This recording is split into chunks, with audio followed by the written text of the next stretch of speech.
ሰላም ጤና ይስጥልኝ የቻናሌ ተከታታዮች፣ ዛሬም እንደተለመደው አንድ ታዋቂ የጥንታዊ ፈላስፋ ይዤላችሁ መጥቻለሁ። ይህ ፈላስፋ በነ በርትራንድ ራስል በመሳሰሉ ዘመናዊ ሎጂሺያን እና ማቴማቲሽያኖች ጂኒየስ ተብሎ የተወደሰለት ፈላስፋ ነው። ፍልስፍናዎቹ ተራ ሀሳቦች ብቻ ሳይሆን ወደ ሂሳብም ወደ ሎጂክም ወደ ፊዚክስም ተተንትነው ሊታዩ የሚችሉ ናቸው። በተለይ ከጊዜና ቦታ አንጻር ያስቀመጣቸው ትንታኔዎች እንግዲህ ለዘመናዊ ቲዎሪዎች ግብአት የሆኑለት ፈላስፋ ነው። ይህ ፈላስፋ ዜኖ ይባላል። ስለ ዜኖ የፍልስፍና ሕይወት ፕሌቶና ዲዮጋንስ ላሪተስ ከጻፉት ውጪ ብዙም የሚታወቅ ነገር የለም። ፕሌቶን ብዙዎቻችሁ ታውቁታላችሁ። ዲዮጋንስ ላሪተስ የሚባለው ደግሞ በወቅቱ የነበሩ ታላላቅ ጸሐፊዎችንና ፈላስፋዎችን ግለ ታሪክ የሚያሰፍር ጸሐፊ ነው። ስለዚህ ስለ ዜኖ የምናገኘው መረጃ ከነዚህ ከሁለቱ የተገኘ ነው ማለት ነው። ፕሌቶ እንዳሰፈረው ዜኖ ከአስተማሪው ፓራሜንደስ ጋር በመሆን ወደ አቴንስ ለሃይማኖታዊ ክብረ በዓል ማቅናታቸውን እና በአቴንስ ከሶቅራጥስ ጋር መገናኘታቸውን ይገልጻል። በዚህም ዜኖና ፓራሜንደስ በአዲስ መልክ ስለገነቡት ፍልስፍና ከሶቅራጥስ ጋር ሰፊ ውይይት እንዳደረጉ የፕሌቶ ምስክርነት ይናገራል። በዚህ ወቅት ፓራሜንደስ የ60 ዓመት ጎልማሳ፣ ዜኖ ደግሞ 40 ዓመቱን እንደነበረ ከዚሁ ከፕሌቶ ላይ የተገኘው መረጃ ያሳያል። ፕሌቶ እንዳለው ፓራሜንደስ የባለባት ልጅ እንደሆነ፣ ዜኖ ደግሞ ለግላጋና መልከ መልካም መሆኑን ይናገራል። በወቅቱ ሶቅራጥስ ወጣት እንደሆነ ምናልባትም ሀያዎችን የማይዘል እንደነበረ ይታመናል።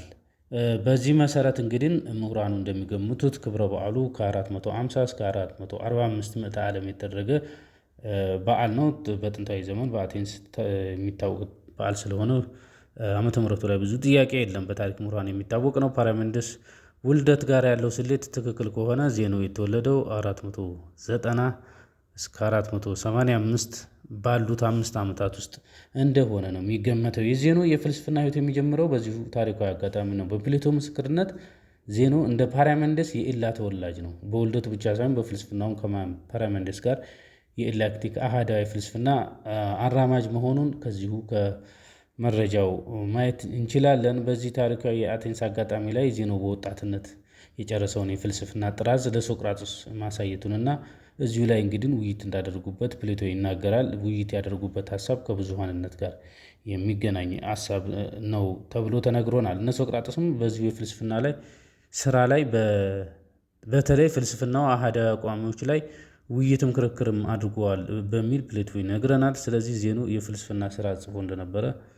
ማወቅ ይቻላል። ከፕሌቶ ውጭ የዜኖፋኖስን የዜኖን የፍልስፍና ሕይወት የምናገኘው ዲዮጋንስ ላሪተስ ባሰፈረው መረጃ ላይ ነው። በዚሁ መረጃ ላይ ዲዮጋንስ ያሰፈረውና ዜኖን ለሞት የዳረገውን አሳዛኝ አጋጣሚ እናገኛለን። በዚህ መረጃ ላይ እንግዲህ ዜኖ በአቴንስ በነበረው ቆይታ በወቅቱ ከነበረው ንጉሥ ጋር የነበረው ቅራኔ ለሞት እንደዳረገው ይናገራል።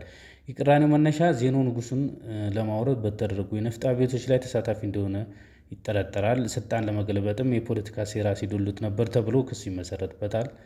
በዚህም ንጉሱን ለመገልበጥ ዜኖ አማጺያንን አደራጅቶ ሲንቀሳቀስ ነበር የሚል ክስ ይቀርብበትና በንጉሱ ፊት ይቀርባል።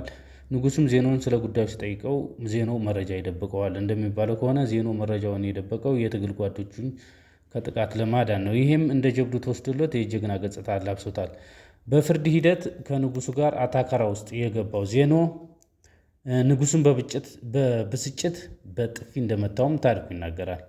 በዚህም ዜኖ ወደ እስር ቤት ተወስዶ በንጉሱ ወታደሮች በደረሰበት ድብደባ ተዳክሞ ሕይወቱ እንዳለፈ ይነገራል። እንዳወላለዱ ሁሉ ሕይወቱ የሚያለፍበት ዓመት በግልጽ ባይታወቅም ባለ መረጃ ግን እንግዲህ 40ዎቹን ዕድሜ ካለፈ በኋላ ሳይሞት እንዳልቀረ መገመት አያስቸግርም ማለት ነው። የዜኖ የፍልስፍና ስራ በውስብስብ የእንቆቅልሽ ሀሳቦች የተሞላ ሀተታ ነው። እንግዲህ በዋናነት ኦሪጂናል ስራ እንደነበረው ተነግሮናል። ወደ 40 የሚጠጉ የፍልስፍና እንቆቅልሾችን የያዘ ነው። የዜኖ ፍልስፍና የሚታወቀው እንግዲህ እንቆቅልሽ ናቸው በሚል ነው። ቀጥሎ የምናየው እነዚህን የፍልስፍና ስራዎቹን እና ሀሳቦቹ ላይ ውይይት እናደርጋለን። የዜኖ የፍልስፍና ስራ በውስብስብ እንቆቅልሽ ሀሳቦች የተሞላ ሀተታ ነው። በዋናነት ኦሪጂናል ስራው ላይ እንግዲህ 40 የሚጠጉ የፍልስፍና እንቆቅልሾችን የያዘ ነበር ነው የሚባለው። 40ዎቹ ስራዎች በጠንካራ የፍልስፍና አቋም የተገነቡ ነበሩ። ነገር ግን የአሁኑ ትውልድ ከዜኖ ስራ የሚያውቀው ከአርስቶትል የተገኙትን 10 እንቆቅልሽ ብቻ ነው። ከዜኖ ያጣናቸው ጠቃሚ ፍልስፍናዎች ብዙ ናቸው። ከአርስቶትል በተጨማሪ እንግዲህ ሲምፕሊከስ የዜኖን ሀሳቦች ምንጭ ተደርጎ ይወሰዳል። ብዙዎቹ የዜኖ እንቆቅልሾች የተገኙትን እንግዲህ ከነዚህ ሁለት ቀደምት ምሁራን ነው ማለት ነው። የዜኖን የፍልስፍና ስራ ለመረዳት በሶስት ገጽታው ማየት ያስፈልጋል። የመጀመሪያው ከፍልስፍናው ዓላማ አንጻር ነው። የዜኖ ፍልስፍና ዋና ዓላማው የአስተማሪውን የፓርሜኒዴስን አህዳዊ ፍልስፍና ማጠናከር ነው። ፓርሜኒዴስ የአህዳዊ ፍልስፍና ከመሰረተ በኋላ ብዙም ተቀባይነት አላገኘም ነበር ይባላል። በወቅቱ ተቀባይነት አለማግኘቱ ብቻ ሳይሆን ፓርሜኒዴስ በአህዳዊ ፍልስፍናው ለከፋ ትችትና ዘለፋም ተዳርጎ ነበረ። እንደሚባለው ከሆነ ፓርሜኒዴስ ዓለም አንድ ናት ይላል ተብሎ መሳቂያና መሳለቂያ ሆኖ ነበር ነው የሚባለው። በወቅቱ ብዙ ሰዎች በወቅቱ የተለያየ ነገሮች እንዳሉ ስለሚያምኑ ዓለምን ብዙ አድርገው ያምኑ ነበረ። እዚህ ላይ እንግዲህ መጥቶ ፓርሜኒዴስ በዛ ላይ ረቂቅና ውስብስብ የሚባል ፍልስፍና አይነት ያለው ሰው ስለነበረ ሰሚ አላገኘም። በዛ ላይ ዓለም አንድ ናት በሚል አስገራሚ የሆነ ሀሳብ ይዞ እንደነበረ ለዘለፋውም ለትችቱም የዳረገው ተቀባይነት ያለማግኘቱ ዋናው ምክንያት ደግሞ ይሄው ዓለም አንድ ናት እንዴት ይላል የሚል ነበረ። ስለዚህ አትከፋፈልም አትለዋወጥም የሚለው እንግዳና ያልተለመደ የፍልስፍና አቋም በመያዙ በብዙዎች ዘንድ እንደ ጅል ታይቶ ነበር ያለፈው። ይሄ ደግሞ ለተማሪው ዜኖ ሳያንገበግበው አልቀረም። የዜኖ የፍልስፍና ዓላማም ይህንን የስሜት ስብራት ጠግኖ የአስተማሪውን አህዳዊ ፍልስፍና አጠናክሮ ማስቀጠል እንደሆነ ነው የሚታመነው። የዜኖ ፍልስፍና ዓላማ እንግዲህ የአህዳዊን ፍልስፍና ሌጋሲ ከነሙሉ ክብሩ የማስቀጠል ዓላማ ላይ ያደረገ ነበር ማለት ይቻላል። በሁለተኛ ደረጃ የሚታየው የዜኖ የፍልስፍና መንገዱ ነው። መንገዱ እንቆቅልሽ መፍታት ነው። በተለይ ባላንጣዎቹ ውስብስብ የእንቆቅልሽ ጥያቄዎችን እንዲፈቱ ይገደዳሉ። እንቆቅልሾቹን ካልፈቱ ዜኖ ትክክል ነው። ከዚህ አንጻር ዲዮጋንስና አርስቶትል ዜኖ የሙግት ዘዴ ወይም ዲያሌክቲክስ የሚባሉ የፍልስፍና መንገድ መስራች አባት እንደሆነ መስክረዋል። በተለይ አርስቶትል በሙግት ዘዴ የሌሎችን የፍልስፍና አቋም ማምከን ላይ ዜኖ የተካነ እንደሆነ ይመስክሮለታል። በአርስቶትል እምነት የሙግት ዘዴ የሚባለው የፍልስፍና መንገድ ጠንካራ የሆኑ የፍልስፍና አቋሞችን በጥራት ለመገንባት አስተማማኝ የሆነ ቴክኒክ ነው። የዚህ የፍልስፍና መንገድ ልዩ ባህሪው የተቃራኒ ወገንን ፍልስፍና በቀላሉ የማምከን ብቃቱ እንደሆነ አርስቶትል ይነግሮናል። በዚህም የተቃራኒ ወገን ፍልስፍና በማምከን የራስን ፍልስፍና ማጠናከር ላይ ትኩረት ያደረገ ነበረ። በዚህ በኩል እንግዲህ ዜኖ የተደነቀበት ቴክኒክ ወደ ከንቱነት የማጠጋጋት ወይንም አሳስቶ የማምከን የሚባለውን ዘዴ ነው። የመጀመሪያ የተቃራኒ መከራከሪያ ሀሳቦችን ከማውጣትና ስህተት መሆናቸውን ማሳየት፣ ቀጥሎ ወደ ኮንትነት መቀየር። ሁለተኛው የተቃራኒ ፍልስፍና መከራከሪያ ሀሳቦች ትክክል ሊሆኑ የሚችሉበትን አመክንዮ ብቃታቸውን በመሸርሸር ስህተት የማድረግ ወይንም ደግሞ የማጋለጥ አይነት ነገር። ከዚህም የራስን መከራከሪያ አመክንዮ ትክክል ማድረግ ላይ የተመሰረተ ነው የሚባልለት። ፓርሜኒዴስም እንደዚህ አይነት አካሄዶች ይሄድ እንደነበረ ይነገራል። እዚህ የራስን ፍልስፍና ትክክል ለማድረግ የሌሎችን አመክንዮ ስህተት የማጋለጥ ቴክኒክ ላይ እንግዲህ ዜኖ የተካነ ነው ይባልለታል። ይሄ የአንደኛው የፍልስፍና መንገዱ ነው። ማምከን ወይም የሌሎችን ሀሳብ ወይም ተቃራኒ ሀሳቦችን ወደ ከንቱነት በማጠጋጋት የኔ ትክክል ነው እንደማለት ማለት ነው። ሌላኛውና ሶስተኛው የዜኖ የፍልስፍና ስራ ገጽታ በይዘት ደረጃ እንግዲህ አቋሙ አህዳዊ ነው። ቀጥሎ የምናየው ይሄንን አህዳዊ ፍልስፍና ነው። ዜኖ ከፓርሜኒዴስ አሻሽሎ ያቀረባቸው የአህዳዊ ፍልስፍና መከራከሪያዎችን ቀጥሎ እናያለን። ቀደም ሲል እንደነገርኳቸው የዜኖ ፍልስፍናዎች እንቆቅልሽ ወይም ፓራዶክስ በሚባል ነው የሚታወቁት እና እንቆቅልሽ 1፣ እንቆቅልሽ 2፣ እንቆቅልሽ 3 በመባል ነው የሚጠሩት። 10 እንቆቅልሾች እንዳሉት ይገመታል። ጠጠር ያሉ እንቆቅልሾች ናቸው። እኔ የመራረጥኩላቸውን እንቆቅልሾች አጠር አድርጌ ያሰማችኋለሁ ማለት ነው። የመጀመሪያው እንግዲህ ጎላ ብሎ የሚታይለት እንቆቅልሽ የስቴዲየሙ ምሳሌ የሚለው ነው። የስቴዲየሙ ምሳሌ በአብዛኛው መንታ ርቀት ወይም ደርሶ መመለስ በሚል ይታወቃል። የሀሳቡ ዋና አንድምታ አንድ ሯጭ ስታዲየምን ሮጦ መጨረስ አይችልም የሚል ነው። በዜናው ሀሳብ ሲቀመጥ እንቅስቃሴ የለም፣ ምክንያቱም ሯጩ የሚንቀሳቀሰው ስታዲየሙን ሮጦ ከመጨረሱ በፊት መካከለኛ ነጥብ ላይ መድረስ አለበት ይላል። በሌላ አገላለጽ የሆነ ርቀት ላይ ለመድረስ የርቀቱን ግማሽ ርቀት ማጠናቀቅ አለበት። ይሄ ደግሞ አይቻልም፣ ምክንያቱም የርቀቱ ግማሽ ርቀቶች ገደብ የላቸውም። አንድ ርቀት ሌላ ርቀት ይፈጥራል። ስለዚህ ርቀቱን መጨረስ አይችልም። ሲጠቃለል በዚህ መሰረት እንቅስቃሴ የለም ነው የሚለው። ለአብዛኛው ሰው እንግዲህ ሯጩ ካልደከመው ስታዲየሙን ከጫፍ እስከ ጫፍ ሮጦ መጨረስ ይችላል። ለዚህ ነው ግን ችግሩ ከድካም ጋር የሚገናኝ ሳይሆን ከሎጂክ ጋር ከሎጂክ አንጻር እዩልኝ ነው የሚለው ዜናው። በእርግጥ በተለምዶ እይታ እንግዲህ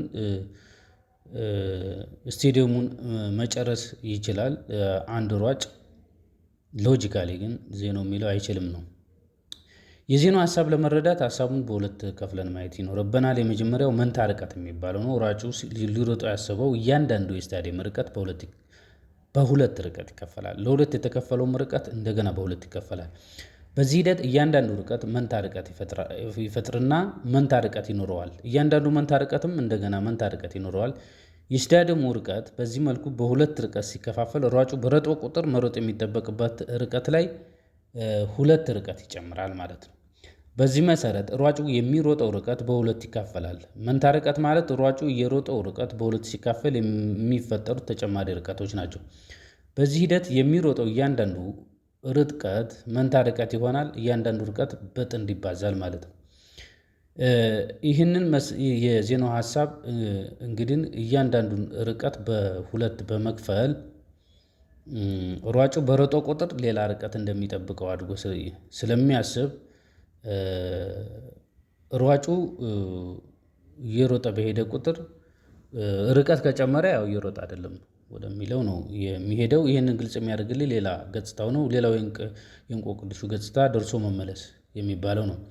በዚህ በኩል ካየነው የርቀቶቹ ክፍፍል ገደብ የሌለው በመሆኑ የሯጩ ሩጫ ደርሶ መመለስ ነው። እያንዳንዱ ነጥብ 2 ነጥብ ወደ ኋላ ይመልሰዋል። በየርቀቱ 1 ነጥብ በሮጠ ቁጥር 2 ነጥብ ርቀት ስለሚጠበቅበት ወደ ኋላ የመመለስ ያህል ነው።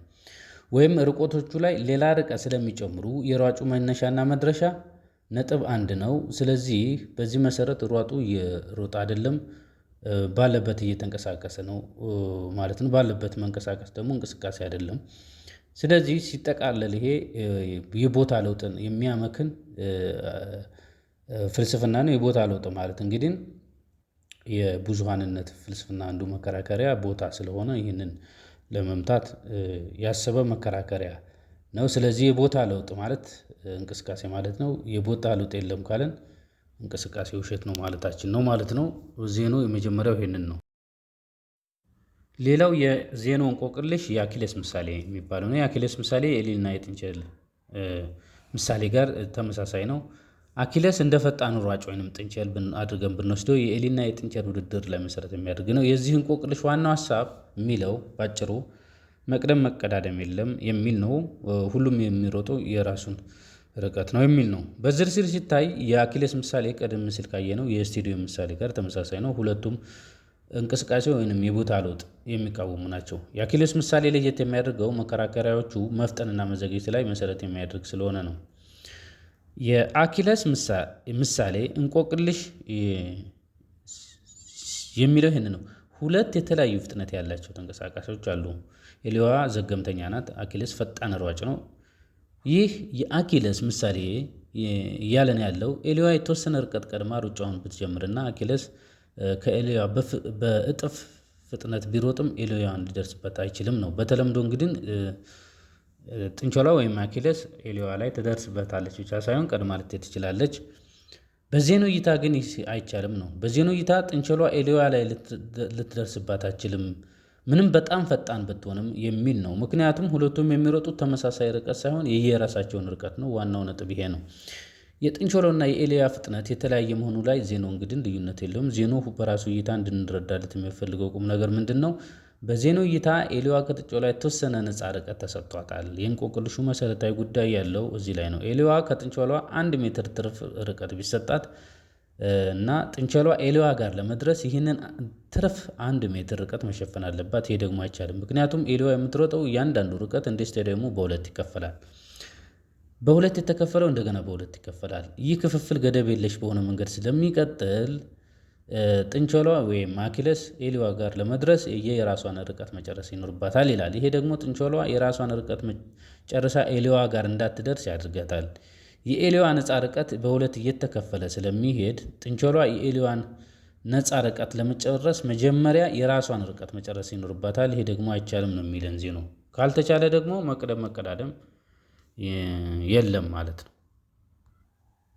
ሌላኛው እንቆቅልሽ የቀስቱ ምሳሌ የሚባለው ነው። የቀስቱ ምሳሌ ዋናው ሀሳብ የሚንቀሳቀስ ቀስት የሚንቀሳቀሰው በቆመበት ቦታ ላይ ነው የሚል ነው። ምክንያቱም ቀስቱ የሚንቀሳቀሰው የራሱን ቦታ እየሸፈነ ነው። በመጀመሪያ እይታ እንግዲህ እንቆቅልሽ ለመረዳት ከባድ ይመስላል። ከዋና ሀሳቡ በመነሳት ቀረብ ብለን ካየነው ግን ለመረዳት ብዙም የሚያስቸግር አይደለም።